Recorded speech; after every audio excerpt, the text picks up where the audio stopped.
Sveiki, čia Virtuvės mitų griovėjai TV ir šiandien laidoje pakalbėsiu apie salotas. Salotas su grybais. Turbūt kiekvienas šaldytuve jų turite. Jeigu ne šaldytuve, tai kokiam vadiname sklepelėje, arba pas mamą, arba tėtį, arba močiutę. Aš šiandien naudosiu pievagrybius marinuotus. Taip pat mums reikės įvairiausių pomidorų, vyšninių, mėgstamų salotų lapų, agurko, svogūno mėlynojo ir parūkytos lašišos arba tiesiog sūdytos. Pirmiausia, lapus mėgstamus įdėkime ant gražiausios namuose esančios lėkštės. Ant jos papjaustome per pusę pomidoriukus. Tiesiog dedame ant viršaus. Labai didelio skirtumo čia nėra, aš tik tai pasirinkau, kad spalvinė gama būtų kuo įvairesnė. Kaip aš sakau, jokios salotos, ne salotos, jeigu nėra ant jų svogūno. Tai naudosiu svogūną, jį supjaustom pusžiedžiais.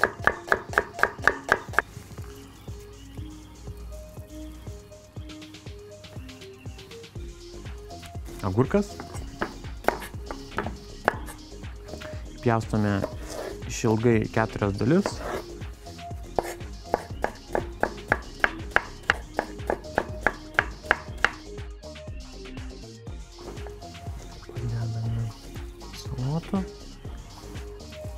Vienas iš pagrindinių ingredientų tai yra grybai.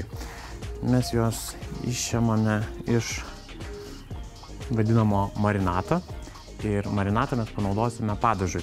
Kadangi marinate yra tiek acto, tiek cukraus, tiek garstyčių miltelių, tiek pipirų ir česnako, tai jis puikiai tiks salotų padažui.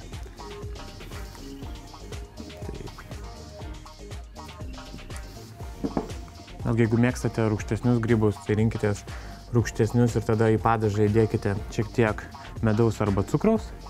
Jeigu jie marinuoti silpname acto arba rūgšties marinate, tai cukraus tada nereikia.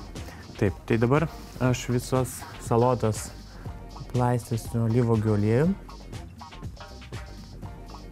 O dabar pasigaminkime padažą. Reikės 1 gero šaukšto cukraus sirupo, jau mano minėto grybų marinato. Ir viskas su šaukštu gerai išmaišome. Užpilame ant salotų. Ir beliko iškepti lašišą.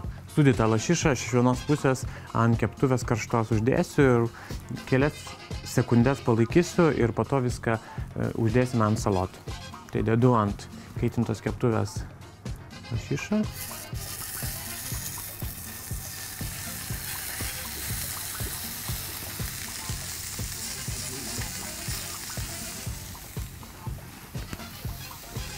Štai kelios sekundės ir dedame iškeptą žuvį ant salotų.